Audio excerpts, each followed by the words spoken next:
ada orang kata ni seluar apa, ni seluar magic. No, it's not magic. Ya, dia ada sains di sebalik pants ini.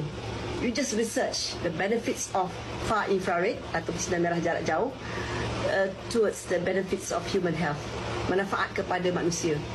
Melambak-lambak articles, research, ya, publish in medical journals, boleh baca, ya. Bukan perkara baru. FIR ni digunakan dalam medical, di hospital, di pusat-pusat fisio, ya. So what we have to have knowledge. Macam dulu saya pun kan, seluar apa boleh sembuh segala macam penyakit. Kita tidak kata Alora Pants ni menyembuh. We never claims that.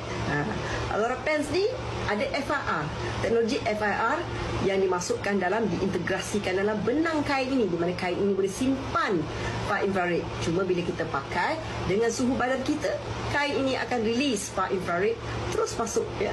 Kita akan dapat energi itu untuk promote penghasilan nitric oxide, ya, yang akan bantu untuk lembutkan kita punya salur darah, buat dilation supaya darah kita boleh berjalan lancar, dan improve blood circulation. That is the key.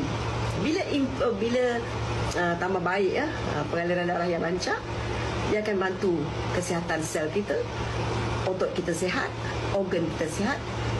Beberapa organ akan membentuk sistem kita sihat, sistem perkumuhan sihat, sistem pernafasan sihat, sistem hormon kita sihat, ya. Secara semula jadi badan kita beransur-ansur memulihkan. Dan itu sebablah bila pula pakai pants ni akan sembuh, tak payah makan ubat. Oh, that is wrong. Rawatan macam biasa, rawatan diteruskan.